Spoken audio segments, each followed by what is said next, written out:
நம்ம ஊரில் தான் எல்லாம் 30 வயசுலேயே வயசாயிடுச்சுன்றோம். WHO டெஃபினிஷன் படி 80 வயசு வரையும் மிடில் ஏஜ், அதுக்கப்புறம் தான் ஓல்ட் ஏஜ். இது யாரும் நம்ம இந்தியர்களுக்கு இன்னும் தெரிய வரல. அதனால தான் 60 வயசில் ரிட்டையர்மெண்ட் பண்ணி எல்லாம். இப்போ யங்ஸ்டர்ஸ்க்கும் நிறைய ஜாயின்ட் பெயினாக இருக்கட்டும், அந்த எலும்பு தேய்மானம் இப்போ அதிகமாக காணப்படுது. நீங்கள் சொன்ன மாதிரி அந்த age of 30 they are saying இல்லை எனக்கு வலிக்குதுப்பா, ஜாயின்ட் பெயின்ஸ் இருக்குது அப்படின்னு சொல்லி. But what causes that and எதனால அவங்களால திரும்ப நார்மல் லைஃப் ஸ்டைலுக்கு போக முடியல, இட்ஸ் பெயின்ஃபுல் அப்படின்னு சொல்லிட்டே இருக்காங்க? ஃபஸ்ட்டு நம்ம தெரிஞ்சிக்க வேண்டியது, வலின்றது ஜஸ்ட் ஒரு சிம்டம். நம்ம உடம்புல ஒரு பகுதி டெம்பரரியாக ஒரு லீவ் எடுக்குது, அவ்வளோதான். அதுக்காக நம்ம பயப்பட தேவையில்லை. அந்த வலியை உணர்ந்துக்கிட்டு, நம்ம உடம்புக்கு தெரிஞ்ச ஒரே மொழி வலி தான். அடிபட்டாலும் வலி தான், சத்துக்குறைனாலும் வலி தான், தேய்மானாலும் வலி தான், ஜுரம்னாலும் வலி தான். அதுக்கு என்ன வலிக்கு காரணம்ன்றதை நம்ம தெரிஞ்சுக்கிட்டு வைத்தியம் பண்ணணும். ஒரு நாளைக்கு 8000 10,000 ஸ்டெப்பு நடக்கிறோம். ஒரு வருஷத்துக்கு பார்த்திங்கன்னா 10 லட்சம் ஸ்டெப்பு நடக்கிறோம்.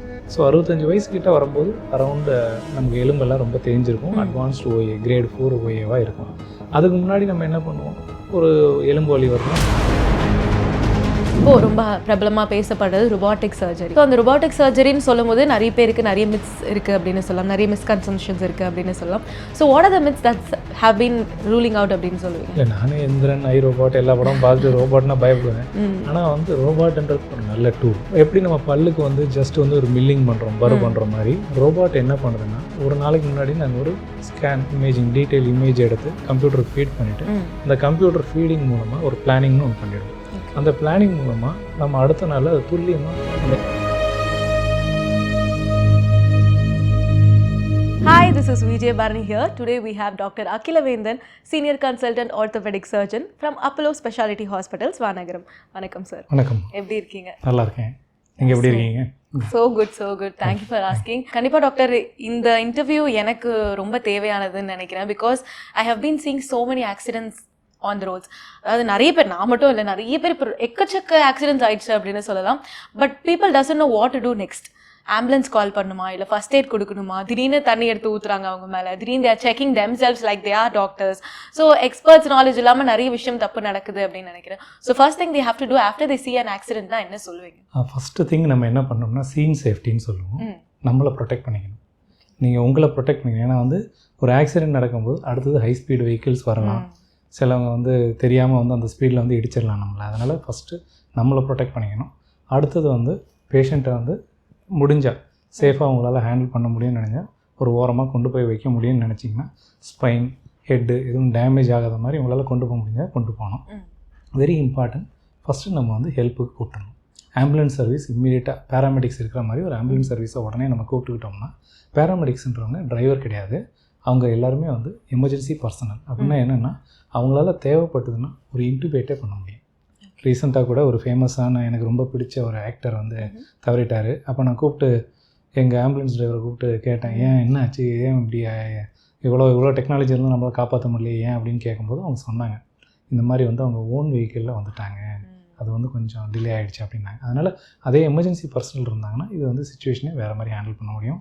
அவங்களால ப்ளீடிங் அரெஸ்ட் பண்ண முடியும், மெடிசின்ஸ் கொடுக்க முடியும். இப்போ இருக்கிற நவீன டெக்னாலஜியில் ஸ்மார்ட் ஆம்புலன்ஸஸ்லாம் இருக்கும்போது டைரெக்டாக அவங்களுக்கு டாக்டர்ஸோட ஹாஸ்பிட்டல்லையே பேச முடியும். ஸோ ஃபஸ்ட்டு நம்ம பண்ண வேண்டியது, நம்ம கூலாக இருக்கணும், நம்மளை ப்ரொடெக்ட் பண்ணிக்கிட்டு அடுத்தது பேஷண்ட்டை, அந்த இன்வால்வ்டு பார்ட்டியை நம்ம ஹேண்டில் பண்ணுறதுக்கு பார்க்கணும். நமக்கு தெரிஞ்சதை முதல்ல என்ன பண்ணலாம் அப்படின்னு பார்த்தீங்கன்னா, ரைஸ்ன்னு சொல்லுவோம். Rest, ice, compression, elevation. முதல்ல ரெஸ்ட்டு கொடுத்துடணும். எந்த பகுதி அடிபட்டிருக்கோ அதை மூவ் பண்ணக்கூடாது. ஐஸ் இருந்தால் ஐஸ் வைக்கலாம், இல்லை கூல்ட்ரிங்க் பாட்டில் ஏதாவது இருந்தால் வைக்கலாம். ப்ளீடிங் ஆச்சுன்னா அரெஸ்ட் பண்ணிவிட்டு அதை ஹார்ட்டுக்கு மேலே எலிவேட் பண்ணிக்கணும். கையோ காலோ ஹார்ட்டுக்கு மேலே ஒரு 5 சென்டிமீட்டர் தூக்கி வச்சிட்டிங்கன்னா ப்ளீடிங் கொஞ்சம் குறையும். இது நம்ம பண்ண வேண்டியது. அதுக்கு மேலே மூச்சு விடலை அப்படின்னா பேஷண்ட்டுக்கு லெஃப்ட் சைடில் திரும்பணும். நமக்கு லெஃப்ட்டு ரைட்டு மூச்சு குழாய் இப்படி ரெண்டாக பிரியும். ரைட் சைடில் ஸ்ட்ரைட்டாக இருக்கும், லெஃப்ட் சைடில் கொஞ்சம் ஆங்கிள்டாக இருக்கும். அந்த பிளட்டோ இல்லை ஏதாவது அடிப்பட்டு அவங்களுக்கு சளியோ வாந்தியோ ஏதாவது வந்தால் கூட உள்ளே போச்சுன்னா அது லெஃப்ட்டில் ஆங்கிளாக இருக்கனால ஆஸ்பிரேட் ஆகுது. ஆஸ்பிரேட்னா என்னன்னா, நமக்கு லங்ஸ் ஒரு நுரையீரல் ஸ்பாஞ்ச் மாதிரி இருக்கும். அதில் போய் உள்ளே போய் மாட்டாமல் பார்த்துக்கணும்னா, நம்ம பேஷண்ட்டை லெஃப்ட் சைடில் திருப்பிட்டிங்கன்னா அது நிறைய விதத்தில் நம்ம அவங்கள காப்பாற்ற முடியும். சப்போஸ் அன்கான்ஷியஸ் ஆகிட்டாங்க அப்படின்னு ஃபீல் பண்ணுறீங்க, இல்லை இறந்துட்டாங்கன்னு ஃபீல் பண்ணுறீங்கன்னா 2 காலையும் தூக்கிடுங்க. படுக்க வச்சு 2 காலையும் தூக்கிட்டிங்கன்னா காலில் ஒரு 2 லிட்டர் பிளட் இருக்கும். அது திரும்பி வந்துச்சுன்னா ஹார்ட்டுக்கு போகும், ஹார்ட்லேருந்து பிரெயின் போகும். டக்குன்னு எந்திரிச்சு என்னாச்சுன்னு கேட்பான். ஸோ ஃபஸ்ட்டு நம்ம பண்ண வேண்டியது, பேஷண்ட்டை எப்படி நியரஸ்ட் ஹாஸ்பிட்டல் கொண்டு போகணும், எல்லா ஃபெசிலிட்டியும் இருக்கிற ஹாஸ்பிட்டல் கொண்டு போகணுன்றதான் பார்க்கணும். Okay, since we're talking about the emergency rush என்ன கோல்டன் ஹார் பீரியடுன்னு ஒரு இருக்கும்ல டாக்டர், அது என்னதுன்னு சொல்ல முடியும்? ஆமாம், கோல்டன் ஹார்னா என்னென்னா இந்த 1 மணி நேரம் 1 ஹவர்ன்றது நாங்கள் கோல்டன் ஹார்னு சொல்கிறோம். ஏன் அப்படின்னா இப்போ ரிவர்சிபிள் டேமேஜ், இர்ரிவர்சிபிள் டேமேஜ்னு இருக்குது. ரிவர்சிபிள்னா என்னென்னா அதுக்கப்புறம் வந்து நம்ம வந்து அதை சரி பண்ணிட முடியும். ஆனால் அந்த டைமை தாண்டிடுச்சுன்னா சில permanent damage, for example brain பர்மனெண்ட்டாக டேமேஜ் ஆகலாம், ஸ்பைன் பர்மனெண்ட்டாக டேமேஜ் ஆகலாம், ஹார்ட் பர்மனெண்ட்டாக டேமேஜ் ஆகலாம், எண்ட் ஆர்கன்ஸ் டேமேஜ் ஆகலாம். ஸோ அது மாதிரி இர்ரிவர்சிபிள் டேமேஜ் அலோவ் பண்ணக்கூடாது அப்படின்னு நினச்சிங்கன்னா 1 ஹவருக்குள்ளே நீங்கள் நியரஸ்ட் ஹாஸ்பிட்டலுக்கு எல்லாம் கேப்பபிள் ஹாஸ்பிட்டலுக்காக கொண்டு போகணும். அது மாதிரி கொண்டு போயிட்டீங்கன்னா ஐசியூ இருக்கிற மாதிரி செட்டப் கொண்டு போயிட்டீங்கனாலே உங்களுக்கு பேஷண்ட்டை வந்து காப்பாற்றிடலாம். ஓகே, இப்போ கேப்பபிள்னு சொல்லும் போது ஒரு டவுட் வருது. இப்போ ட்ராமா கேரில் எந்த மாதிரியான ப்ராசஸ் நடக்கும் அப்படின்னு தெரிஞ்சுக்கிட்டா மேபி எந்த ஹாஸ்பிட்டல் கம்யூனிகேட் பண்ணணும்னு தெரியும் இல்லையா? ஆமாம், இப்போ எனி ஒரு இன்ஜுரினா நம்ம என்ன நினைப்போம்னா ஒரு கார் மாதிரி ஒரு டயரை கழட்டி மாட்டணும், அப்படி கிடையாது. உடம்புன்றது ஒரு சிஸ்டம். நம்ம எல்லா சிஸ்டத்தையும் நான் அதை என்ன சொல்கிறது, எல்லா விதமான ஆர்கன்ஸையும் டீல் பண்ணணும். இப்போ ஒரு இன்ஜுரி ஆகும்போது அது ப்ரைமரி ஹிட், செகண்டரி ஹிட்னு. இப்போ எப்படின்னா ஒரு அலை எப்படி அடிக்குதோ அது மாதிரி அலைகள் அப்படியே போயிட்டே இருக்கிற மாதிரி உடம்புல வெவ்வேறு பகுதிகள் ஒவ்வொன்றா செயலெடுக்க ஆரம்பிக்கும். இதனால் அது, அதனால் இது அப்படின்ற மாதிரி அடிக்க ஆரம்பிக்கும். உதாரணத்துக்கு ரத்தம் இல்லாதனால ஹார்ட் ஃபெயிலியர் ஆகும், ஹார்ட் ஃபெயிலியர்னால கிட்னி ஃபெயிலியர் ஆகும். அது மாதிரி ஒன்றா போயிட்டே இருக்கும். அப்போ வந்து நமக்கு வந்து உடம்பை வந்து கரெக்டாக ட்ரீட் பண்ணணும்னா எல்லா ஸ்பெஷலிஸ்ட்டும் இருக்கிற மாதிரி போகலாம். உதாரணத்துக்கு இப்போ நெஞ்செலும்பு அடிபட்டிருக்கு, அந்த ஸ்பெஷலிஸ்ட் இருக்கணும்.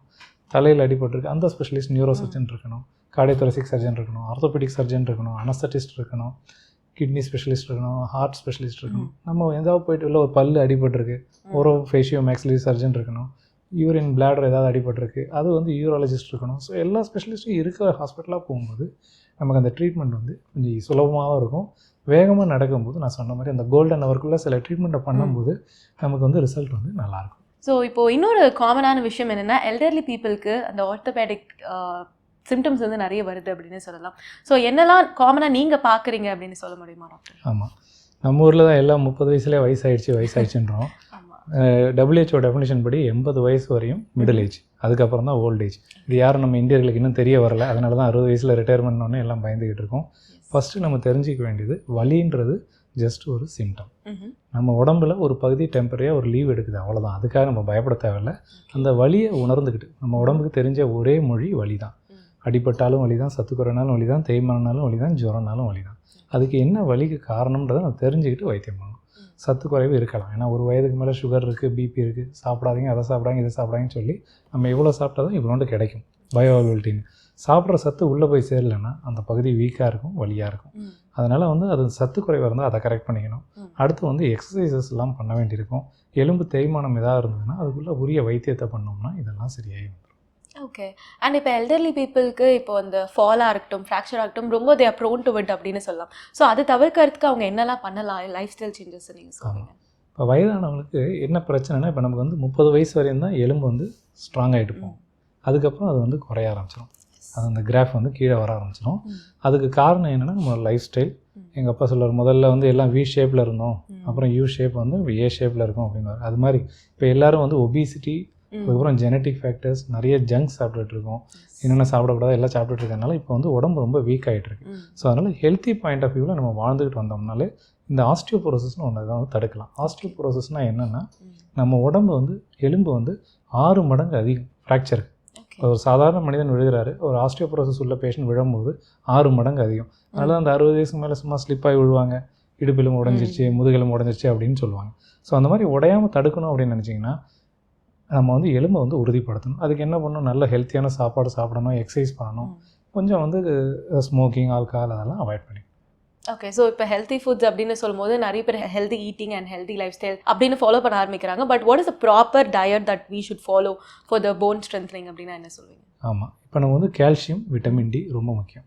இப்போ எங்களுக்கு வந்து ஆர்த்தோ பேஷண்ட்டில் வந்து டிப்ரெஷன் ஒன்று பார்க்கவே முடியாது. எங்கள் ஆர்த்தோ பேஷண்ட்லாம் பார்த்திங்கன்னா அடிபட்டு கை கால் கட்டி தொங்க விட்டுருப்போம், எல்லாம் பண்ணியிருப்போம், ஆணியெல்லாம் அடிச்சிருப்போம், எல்லாம் பண்ணியிருப்போம். ஆனால் பார்த்திங்கன்னா ஒருத்தரும் டிப்ரெஸ் ஆகி. காரணம் என்னென்னா கால்சியம் வந்து டிப்ரெஷனை வந்து போக்கிடும். அதனால் எப்பயுமே வாழ்க்கையில் அது ஒரு டிக்டமாக வச்சுக்கிங்க. வயதானவர்கள் ஒரு 30 வயசை தாண்டிடுச்சுனாலே எப்போல்லாம் வலி வருதோ கால்சியம் டேப்லெட் ஒரு 2 வாரம் எடுத்துக்கங்க. ஒரு பல்ஸ் டோஸ் மாதிரி எடுத்துக்கிட்டிங்கன்னா அது எலும்பை உறுதியாகிடும், உங்களை மனதளவிலையும் உங்களை வந்து ஸ்திரப்படுத்திடும். ஸோ வந்து கால்சியம் கம்மியாச்சுன்னா டிப்ரெஷன் வரும், மெக்னீஷியம் கம்மியாச்சுன்னா ஆன்சைட்டி வரும். இது ரெண்டையும் நம்ம க்யூர் பண்ண முடியும். பேரலாக கால்சியம் ரிச் டயட் என்னன்றது நம்ம தெரிஞ்சு வச்சுக்கணும். நம்ம உடம்பை பற்றி தெரியணும். நம்ம சாப்பாடு நீங்கள் என்ன சாப்பிட்றீங்களோ அதுதான் உங்கள் உடம்பாக மாறும். அதனால் கால்சியம் ரிச் ஃபுட்னு பார்த்தீங்கன்னா கேழ்வரகு, பீட்ரூட்டு, வெந்தயம், பால் இதெல்லாம் நிறையா இருக்கும். நான்வெஜிடேரியன்ஸுக்கு மட்டன், முட்டை, நண்டு இதெல்லாம் கால்சியம் நிறையா இருக்கும். கால்சியம் ரிச் ஃபுட்ஸ் நிறைய எடுத்துக்கணும். விட்டமின் டி, விட்டமின் டின்னா என்ன, சூரிய ஒளியில் நம்ம தோல் வந்து எக்ஸ்போஸ் ஆகணும். 30% வந்து ஒரு 15 மினிட்ஸ் டெய்லி எக்ஸ்போஸ் ஆச்சுன்னா எலும்பு வந்து உறுதியாகும். So calcium and vitamin D இது ரெண்டும் வந்து நம்ம வந்து சரியாக கிடைக்குதான்னு பார்க்கணும். ஒரு லோ இம்பேக்ட் எக்ஸசைஸ், ஒரு வாக்கிங்கோ, ஒரு சைக்கிளிங்கோ, ஏதாவது ஒரு உங்களால் என்ன முடியுமோ ஒரு சின்னதாக ஒரு எக்ஸசைஸ் வந்து பண்ணுற மாதிரி நீங்கள் வந்து உங்கள் உடம்புக்கு ரெடி பண்ணிக்கணும். சிம்பிளாக உட்காந்துக்கிட்டே இருந்தீங்கன்னா வெயிட்டு கூடிக்கிட்டே போகும், எலும்பு அதே சைஸில் இருக்கும், அது நமக்கு தொந்தரவுகளை கொடுக்கும். அதை அவாய்ட் பண்ணி. Okay, so since we talking about elderly people, இப்போ யங்ஸ்டர்ஸ்க்கும் நிறைய ஜாயின்ட் பெயினாக இருக்கட்டும், அந்த எலும்பு தேய்மானம் இப்போ அதிகமாக காணப்படுது. நீங்கள் சொன்ன மாதிரி அந்த age of 30 they are saying இல்லை எனக்கு வலிக்குதுப்பா, ஜாயின்ட் பெயின்ஸ் இருக்குது அப்படின்னு சொல்லி. But what causes that and எதனால அவங்களால திரும்ப நார்மல் லைஃப் ஸ்டைலுக்கு போக முடியல, இட்ஸ் பெயின்ஃபுல் அப்படின்னு சொல்லிட்டே இருக்காங்க? ஆமாங்க, அதாவது நம்ம இப்போ ஜென்ரேஷன் வந்து பார்த்திங்கன்னா படிப்பில் நிறைய ஃபோக்கஸ்ட் ஆகிட்டோம், அவுட்டோர் ஆக்டிவிட்டீஸ் குறைஞ்சிருச்சு. ஸ்போர்ட்ஸை வந்து நம்ம வந்து ஒரு விதமாக வந்து என்ன சொல்கிறது நெக்லெக்ட் பண்ணுற மாதிரி எனக்கு தோணுது. இன்னொன்று வந்து பார்த்திங்கன்னா ஸ்கூல்ஸ்லேயும் இப்போ வந்து ஸ்போர்ட்ஸுக்குள்ள கேப்பபிலிட்டி இல்லை, நம்பர்ஸ் அதிகமாகிடுச்சு, ஸ்டூடெண்ட்ஸோட நம்பர், ப்ளே கிரவுண்ட் வந்து ரொம்ப கம்மியாக இருக்குது. ஸோ இதெல்லாம் நம்ம பிரேக் பண்ணணும் அப்படின்னா ஃபிசிக்கல் ஆக்டிவிட்டி ஏதாவது ஒன்று குழந்தைங்களுக்கும் கொடுக்கணும். இன்னொன்று ஜங்க்ஸ் நிறைய கொடுக்குறோம், ஒரு அன்புலேயும் ஒரு என்ன சொல்கிறது ஒரு நம்மளால் முடியுதுன்றதுக்காக நம்ம நிறைய வாங்கி கொடுக்குறோம். அது குழந்தைங்களை வந்து இன்டைரக்டாக பாதிக்குது. இன்னொன்று வந்து அவங்க படிப்பு மெயினாக இப்போதைக்கு வேறு வழியும் இல்லை. ஏன்னா வந்து 12th வந்து இப்போ எங்கேயோ போயிடுச்சு, நீட்டு, ஐஐடி ப்ரிப்பரேஷன்லாம் வந்து வேறு லெவலில் இருக்குது. ஸோ அதனால் அவங்க அதை பண்ணி தான் ஆகணும். நம்ம கான்சன்ட்ரேட் பண்ணுறது என்ன பண்ணலான்னா ஜங்க்ஸ் கொஞ்சம் குறைக்க முடியுதா பார்க்கலாம். கொஞ்சம் ஃபிசிக்கல் ஆக்டிவிட்டி எங்கேயாவது ஒரு வாய்ப்பு கிடச்சிதுன்னா ஒரு சண்டே இல்லை மார்னிங் ஒரு 20 மினிட்ஸ் ஏதாவது வாக்கிங் ஏதாவது ஒரு ட்ரை பண்ணலாம். அட்லீஸ்ட் வந்து கொஞ்சம் வாக் பண்ணுறதுக்கு அவங்களுக்கு எப்படி கஜுவல் பண்ணி நீங்கள் கொண்டு வரீங்கன்றதை பொறுத்து தான் யங்ஸ்டர்ஸில் எது குறைக்க முடியும். இந்த அலுமினியம் ஃபாயிலில் வச்சு சாப்பிட்றது, பிளாஸ்டிக் இதெல்லாம் வந்து நம்ம சாப்பிட்றதெல்லாம் வந்து கால்சியத்தை குறைக்கும். இது ஒன்று முக்கியமானது. நிறைய இந்த கூல்ட்ரிங்க்ஸ் இந்த மாதிரி நம்ம கூல்ட்ரிங்க்ஸ்லாம் குடிக்கும்போது நமக்கு வந்து சோடாவோடு இருக்கும்போது நமக்கு வந்து உடம்பு கொஞ்சம் வீக் ஆகுது அப்படின்றது ப்ரூவ் பண்ணியிருக்காங்க. கால்சியம் சத்து குறையுது அப்படின்றது ப்ரூவ் பண்ணியிருக்காங்க. ஸோ அதனால் பேசிக்காக வந்து குழந்தைங்களுக்கு நல்ல ஒரு ஹெல்த்தி லைஃப் ஸ்டைல் கொடுக்கணும்னா கொஞ்சம் நம்ம மினிமம் எப்போ டைம் கிடைக்குதோ ஒரு 1/2 hour ஸ்போர்ட்ஸ். நான் ஐஐடியில் இப்போ சுபம் குமார்னு ஒருத்தர் நம்பர் 1 வாங்கியிருக்காரு. அவர் சொல்கிறார் 1/2 hour டெய்லி வந்து ஒரு டேபிள் டென்னிஸ் நான் விளையாண்டுருவேன் அப்படின்றார். ஸோ வந்து sports is not a break for achieving something. அதனால் வந்து ஸ்போர்ட்ஸ் யூஸ் பண்ணோம்னா இன்னும் நம்ம 10 மணி நேரத்தில் படிக்கிறத 1 மணி நேரத்தில் படிக்க முடியும், ப்ரூவ் பண்ணியிருக்காங்க. Okay, and since we're talking about the physical activity, இப்போ நிறைய யங்ஸ்டர்ஸாக இருக்கட்டும் குழந்தைங்களா இருக்கட்டும் ஃபோன் ஸ்க்ரீன் டைம் ஜாஸ்தி ஆகிடுச்சு அப்படின்னு சொல்லலாம். ஸோ இப்போ அதனால என்னென்ன ப்ராப்ளம்ஸ் க்ரியேட் ஆகுது, போஸ்டர் வைஸாக இருக்கட்டும், போன் மேரோ வைஸாக இருக்கட்டும், அது சொல்ல முடியுமா? ஆமாம், கோவிட்க்கு அப்புறம் வந்து நம்ம எல்லாருமே ஒரு விதத்தில் ஸ்க்ரீனுக்கு அடிக்டட் தான். அதுவும் எல்லாம் என்ன சொல்கிறது ஸ்கூல் எல்லாமே வந்து ஆன்லைனில் பண்ணதுனால இப்போ இன்டைரக்டாக பசங்களுக்கு எல்லாமே தெரியுது. அதுவும் இப்போ ஏஐ வேறு வந்துருச்சு, ஆர்டிஃபிஷியல் இன்டெலிஜென்ஸு. ஸோ வந்து ஸ்க்ரீன் இல்லாமல் பண்ண முடியாது. ப்ராப்ளம் என்னென்னா உங்களுக்கு வந்து ரொம்ப குனியும் போது நமக்கு வந்து கழுத்து வலி, இடுப்பு வலி வர வாய்ப்பு இருக்குது. கண்டினியூஸாக ஸ்க்ரீன் பார்த்துக்கிட்டே இருக்கிறதுனால நமக்கு வந்து கண் பவர் வர வாய்ப்பு இருக்குது. ஸ்க்ரீன் டைம்னால நமக்கு தூக்கம் வந்து டிஸ்டர்ப் ஆக வாய்ப்பு இருக்குது. ஸோ மெயினாக கழுத்து வலி, இடுப்பு வலிக்கு வந்து பார்த்திங்கன்னா நம்ம வந்து ரொம்ப குனியக்கூடாது. அப்பப்போ கழுத்தை கொஞ்சம் மேலே பார்த்து யாராவது வராங்களா, என்ன டைம் ஆகுது அப்படின்னு பார்க்க சொல்லணும். இன்னொன்று வந்து எப்பயுமே அப்பர் தேர்ட் மானிட்டர் கண்ணுக்கு நேராக இருக்கணும். செல்ஃபோன் இப்படி குனிஞ்சு பார்க்காம கொஞ்சம் அப்படி மேலே வச்சு பார்க்குற மாதிரி வச்சுக்கணும். லேப்டாப், டெஸ்க்டாப்லாம் யூஸ் பண்ணுறோம்னா அப்பர் தேர்ட் மானிட்டர் கண்ணுக்கு நேராக இருக்கணும். இப்படி உட்காந்திங்கன்னா கரெக்டாக உட்காந்துருக்கீங்கன்னு அர்த்தம். அதுமாதிரி உட்காரும் போது கீழ்ப்பகுதி உள்ளே போய் இடிக்கணும். நடுப்பகுதி மேல் பகுதிலாம் இடித்து யூஸ் கிடையாது. கீழ்ப்பகுதி உள்ளே போய் இடிச்சுன்னா கரெக்டாக உட்காந்துருக்கீங்கன்னு அர்த்தம். ஓகே, அண்ட் என்னென்ன லைஃப் ஸ்டைல் சேஞ்சஸ் யங்ஸ்டர்ஸ் மெயினாக ஃபோக்கஸ் பண்ணணும் அப்படின்னு சொல்லுவீங்க? ஆமாம், ஒரு 3 things. ஓகே, யங்ஸ்டர்ஸ் வந்து ஃபஸ்ட்டு வந்து பார்த்திங்கன்னா மாதா பிதா குரு தெய்வம், அம்மா அப்பா டீச்சர் அப்புறம் தான் கடவுள். அம்மா அப்பாவை நீங்கள் கவனிங்க, அவங்க சொல்கிறத செய்யுங்க, அவங்க சொல்கிறது கரெக்டாக இருக்கும். நம்பர் 2 வந்து பார்த்திங்கன்னா ஃபிசிக்கல் ஆக்டிவிட்டி. ஏதாவது ஒரு விதத்தில் ஃபிசிக்கல் ஆக்டிவிட்டி பண்ணுறதுக்கு நீங்கள் ஈடுபாடு காட்டணும். படிப்பு மட்டுமே வாழ்க்கை இல்லை, அதில் வந்து எப்படி அச்சீவ் பண்ணணுன்றது தான் நமக்கு முக்கியம். அதில் வந்து பார்த்துக்கோங்க. அடுத்து வந்து பார்த்திங்கன்னா ஹெல்த்தி டயட். அம்மா அப்பா இது கொடுக்குறாங்க, கீரை சாப்பிடு, காய்கறி சாப்பிடு அப்படின்னா நம்ம ஒதுக்கி வைக்கக்கூடாது. கருவேப்பிலை சாப்பிடு அப்படின்னா ஒதுக்கி வைக்கக்கூடாது. அதெல்லாம் வந்து நம்ம வந்து கூட எடுத்துக்கிறது நம்ம உடம்புக்கு நல்லது. இன்னொரு கொஸ்டின் என்னன்னா, பீப்புள் என்னெல்லாம் காமனாக அவாய்ட் பண்ணிடுறாங்க. ஒரு முட்டி வலி வந்தாலே ஓத கவுண்டரில் டேப்லெட் வாங்கி போடுறது, பெயின் பாம் தடவுறது, அந்த மாதிரி ரொம்ப காமன் ஆகிடுச்சு. ஒன்றும் இல்லை சரியாயிடும் அப்படின்னு சொல்லி. But that can cause also very major issues அப்படின்னா என்ன சொல்லுவீங்க? நமக்கு வந்து வலிக்கு வலி மாத்திரை ட்ரீட்மெண்ட் கிடையாது. எங்களுக்கு என்ன சொல்லுவாங்கன்னா treat the cause not the effect. என்ன டயக்னோசிஸ்னு பண்ணிட்டோம்னாலே முக்கால்வாசி ட்ரீட்மெண்ட் முடிஞ்சிடும். சரிங்களா? அதனால் டயக்னோசிஸ் ரொம்ப இம்பார்ட்டன்ட். டயக்னோசிஸ் பண்ணாமல் ட்ரீட்மெண்ட் பண்ணக்கூடாது. நம்மலாம் இப்போ வந்து பிளேனில் போகிற காலத்தில் வாழ்ந்துக்கிட்டோம். இப்போ போய் மாட்டு வண்டியில் போகிறதுக்கு யோசிக்கக்கூடாது. டக்குன்னு எல்லாம் ஒரு இதில் போயிட்டு இருக்கணும்னு பெயின் கில்லர் போடக்கூடாது. பெயின் கில்லர் எல்லாமே நம்ம எடுக்கிறது எல்லாமே கிட்னியில் லிவரில் வெளியே வரணும். அதுக்குன்னு ஆயுர்வேதா, சித்தா, யுனானி எந்த மெடிசன் எடுத்தாலும் எல்லாமே அது மாதிரி தான் வரணும். ஸோ தேவையில்லாமல் எந்த மெடிசனும் எடுக்கக்கூடாது. ஒரு பிபி, சுகர் அதெல்லாம் எடுக்கிறீங்கன்னா லைஃப் டைம் கண்டினியூ பண்ணி தான் ஆகணும். அது தப்பு கிடையாது. ஆனால் பெயின் கில்லர் நீங்கள் எடுக்கும்போது அது கிட்னியில் லிவரில் தான் வெளியே வரணும். லிவர் 80% டேமேஜ் ஆன சிம்டம் தெரியாது, கிட்னி 75% டேமேஜ் ஆன சிம்டம் தெரியாது. மாத்திரை எடுத்துக்கிட்டே இருந்தீங்கன்னா அது ஒரு பிரச்சனை போய் இன்னொரு பிரச்சனை வந்துடும். சும்மாவே நமக்கு 10 வருஷத்துக்கு வரைக்கும் 5% கிட்னி ஃபங்க்ஷன் குறையும். அதனால் வலிக்கு வலி மாத்திரை ட்ரீட்மெண்ட் கிடையாது. அதை முதல்ல நீங்கள் மனதில் வச்சுக்கோங்க. வலிக்கு ஒரு 6 வாரமாக தொடர்ந்து ஒரு வலி இருக்குது, உங்களுக்கு வந்து டே டு டே ஆக்டிவிட்டீஸ் பண்ண முடியல, நடக்கும்போது கூட கொஞ்சம் ஒரு டிஸ்கம்ஃபர்ட் இருந்துக்கிட்டே இருக்குது, ஒரு ஸ்டிஃப்னஸ் இருக்குது, ஒரு டிஃபார்மிட்டி இருக்குது, ஒரு வீக்காக இருக்குது, ஒரு ஃபீவர் இருக்குது, தூங்கும்போது வலிக்குது. நான் ஆர்த்தோ ப்ராப்ளம்லாம் நடக்கும்போது தான் வலிக்கணும். தூங்கும்போது வலிக்குதுன்னா வேறு ஏதாவது கேன்சர் அந்த மாதிரி இன்ஃபெக்ஷன் அதெல்லாம் நம்ம ரூல் அவுட் பண்ணணும். ஸோ என்ன காரணம்ன்றதை நம்ம பார்த்துக்கணும். வலிக்கு வலி மாத்திரைன்றதை எடுக்கிறத தயவு செஞ்சு குறைச்சிக்கணும். அதனால் முடியலை, ஒரு ஃபங்க்ஷன் போகிறீங்க, அக்செப்டட். அதே வந்து ரெகுலராக எடுத்துக்கிட்டு இருந்தீங்கன்னா அது லாங் ரனில் உங்களுக்கு கிட்னி லிவர் டேமேஜ் உண்டாக்க வாய்ப்பு உண்டு. Okay, thanks for sharing doctor. And இன்னொரு விஷயம், இப்போது ரொம்ப பிரபலமாக பேசப்படுறது ரொபாட்டிக் சர்ஜரி. ஸோ அந்த ரொபாட்டிக் சர்ஜரின்னு சொல்லும் போது நிறைய பேருக்கு நிறைய மித்ஸ் இருக்குது அப்படின்னு சொல்லலாம், நிறைய மிஸ்கன்செப்ஷன்ஸ் இருக்குது அப்படின்னு சொல்லலாம். So what are the myths that's have been ruling out அப்படின்னு சொல்லுவீங்க? இல்லை, நானே எந்திரன், ஐ ரோபாட் எல்லா படமும் பார்த்துட்டு ரோபாட்னா பயப்படுவேன். ஆனால் வந்து ரோபாட்ன்றது ஒரு நல்ல டூல். சரிங்களா? இப்போ வந்து மனிதன் வந்து வெவ்வேறு பரிணாம வளர்ச்சியில் வரும்போது ஒரு டூல் யூஸ் பண்ணிகிட்டு இருந்தாங்க. இப்போ நமக்கே வந்து எல்லாமே வந்து பார்த்திங்கன்னா டெக்னாலஜி வச்சு நம்ம மார்ஸ்லாம் போகிறதுக்கு யோசிச்சுட்டு இருக்கோம். ஒரு முன்னாடியே வந்து பங்க்சர் ஓட்டுறவங்க வந்து டயர் கழட்டுறதுக்கு சும்மா வந்து ஸ்பேனர் வச்சு கழட்டிக்கிட்டு இருந்தார். இப்போ பவர் டிரைவர் வச்சு சக்னு கழட்டுறாரு, மாட்டுறாரு, டக்குன்னு ரெடி பண்ணுறாரு. அந்த மாதிரி வந்து எங்களுக்கு இருக்கிறது இப்போ வந்து ரொபாட்டிக்ன்றது ஒரு பவர் டூல்.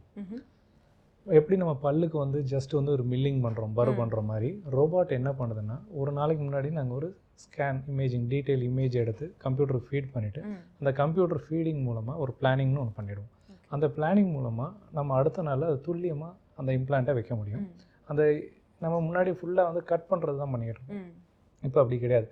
அந்த பர் மூலமாக அது சிஎன்சி மெஷின்றது அந்த மாதிரி ஒரு 6 டிகிரி ஆக்சிஸில் இருக்கும். நம்ம காலை எப்படி மூவ் பண்ணாலும் அதுவும் மூவ் ஆகிக்கும். அதே பொசிஷனுக்கு எக்ஸாக்டாக துல்லியமாக வந்துடுறதுனால அக்யூரேட்டாக இருக்கும். இன்னொன்று வந்து பார்த்திங்கன்னா உங்களுக்கு வந்து இம்ப்ளான்ட் வந்து எக்ஸாக்ட் ஃபிட்டாக இருக்கும், அலைன்மெண்ட் நல்லாயிருக்கும், சாஃப்ட் டிஷ்யூ பேலன்சிங் நல்லாயிருக்கும், மினிமல் பிளட் லாஸு, ஹீலிங் ஃபாஸ்டராக இருக்கும், மினிமல் பெயின் இருக்கும்.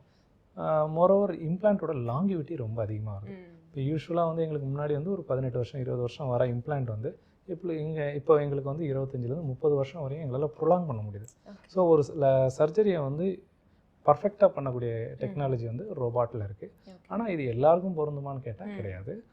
ஒரு சட்டையை எல்லாரும் போட முடியாது. அது மாதிரி கரெக்டான பேஷண்ட்ஸை செலக்ட் பண்ணி அந்த கரெக்டான டெக்னிக், வெரி இம்பார்ட்டன்ட் வந்து சர்ஜிக்கல் எக்ஸ்பர்டைஸ். சர்ஜனுக்கு எல்லாம் தெரியும் போது அது கொஞ்சம் ஈஸியாக இருக்கும். Okay, so what are the criterias? யார் ideal candidate to do the surgery, robotic surgery, joint replacement or knee replacement சொல்வீங்க? ஆமாங்க, இப்போ யூஸ்வலாக பண்ணுறது ஹிப் அண்ட் நீ ரீப்ளேஸ்மெண்ட் தான் ரொம்ப பண்ணுறோம். ஏன்னா நம்ம ரொம்ப நடக்கிறோம், நம்ம லோடும் கீழே தான் அதிகமாக போகும். ஒரு நாளைக்கு 8000லேருந்து 10,000 ஸ்டெப்பு நடக்கிறோம். ஒரு வருஷத்துக்கு பார்த்திங்கன்னா 10 லட்சம் ஸ்டெப்பு நடக்கிறோம். ஸோ 65 வயசுக்கிட்ட வரும்போது அரௌண்டு நமக்கு எலும்பெல்லாம் ரொம்ப தேஞ்சிருக்கும். அட்வான்ஸ்டு ஓஏ, கிரேட் 4 ஓஏவாக இருக்கும். அதுக்கு முன்னாடி நம்ம என்ன பண்ணுவோம், ஒரு எலும்பு வலி வருதுன்னா சத்து மாத்திரை கொடுப்போம், ஃபிசியோதெரப்பி பண்ணுவோம், மெடிசின்ஸ் இதெல்லாம் கொஞ்சம் எடுத்து பார்த்துட்டு அதுலேயும் சரியாகலை அப்படின்னா இன்ஜெக்ஷன்ஸ் பண்ணுவோம். இன்ஜெக்ஷன்ஸ்லேயே 3 விதமான இன்ஜெக்ஷன்ஸ் இருக்குது. அதில் பிஆர்பி, ஆயில் இன்ஜெக்ஷன்ஸ்னால் நல்ல இன்ஜெக்ஷன்ஸ், அது பண்ணி எல்லாம் பார்ப்போம், அதிலே சரியாயிடும். முன்னாடி பெல்ட் எல்லாம் நிறைய கொடுத்துக்கிட்டு இருந்தோம். இப்போ பெல்ட் கொடுக்குறதுக்கு பயமாக இருக்குது. காரணம் என்னென்னா, இந்த கொரோனாக்கு அப்புறம் ரத்தம் உரையிற தன்மை நிறையா இருக்குது. பெல்ட் கண்டினியூஸாக போடும்போது ரத்தக்கட்டை ஏற்பட்டு அது உயிருக்கு ஆபத்தாகுது. உதாரணத்துக்கு பிபி பார்க்குறது அப்படி கட்டிக்கிட்டே இருக்க முடியாது இல்லைங்களா? அந்த மாதிரி இப்போ நீ பெல்ட்டை கண்டினியூஸாக போடுறதுனால ப்ராப்ளம் வரும். எப்பயுமே நீ பெல்ட் போட்டிங்கன்னா உட்காரும்போது லூஸ் பண்ணிடுங்க, நடக்கும்போது மட்டும்தான் போடணும். இதுக்கும் மீறி நம்ம எக்ஸ்ரே எடுத்து பார்ப்போம், நிற்க வச்சு நம்ம எக்ஸ்ரே எடுத்து பார்ப்போம், ஸ்பெஷல் ஸ்கேன்ஸ் எடுத்து பார்ப்போம்.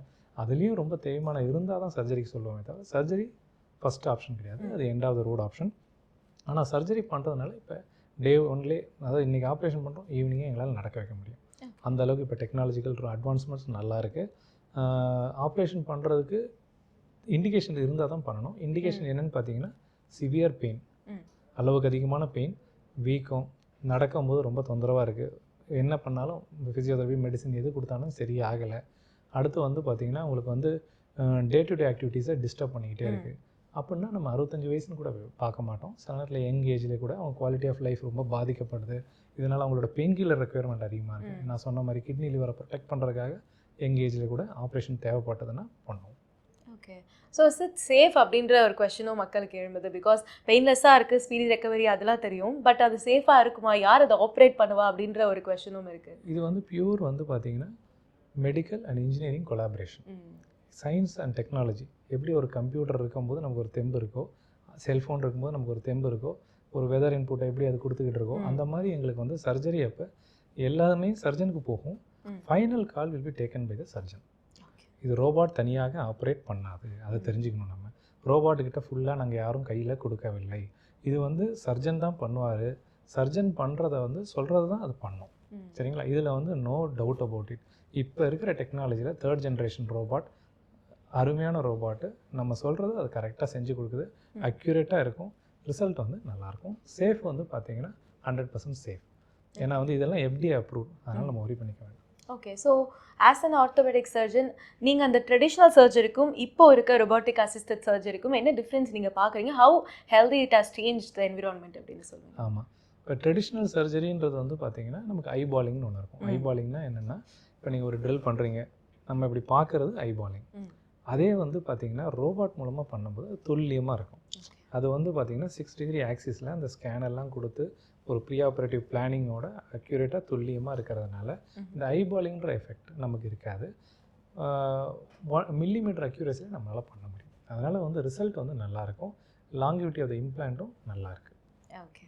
ஸோ எங்களுக்கு தேவையான ஒரு விஷயம் இருக்குது டாக்டர். நான் டிப்ஸ் ஃபார் போன் ஹெல்த் இப்போ யாருமே சொல்கிறது இல்லைன்னு நினைக்கிறேன். ஸோ அந்த அவேர்னஸ் கம்மியாக இருக்குது, சொல்ல முடியுமா? எங்களை பொறுத்தவரையும் போன் தான் வந்து பேஸ்மெண்ட். இப்போ இந்த பில்டிங்கில் பேஸ்மெண்ட் வந்தால் தான் நம்ம மேலே வந்து ஜாலியாக உட்காந்துருக்க முடியும். அது மாதிரி வந்து எலும்பு நல்லா இருக்கிறது நம்ம எல்லாமே ரெடி பண்ணியே ஆகணும்.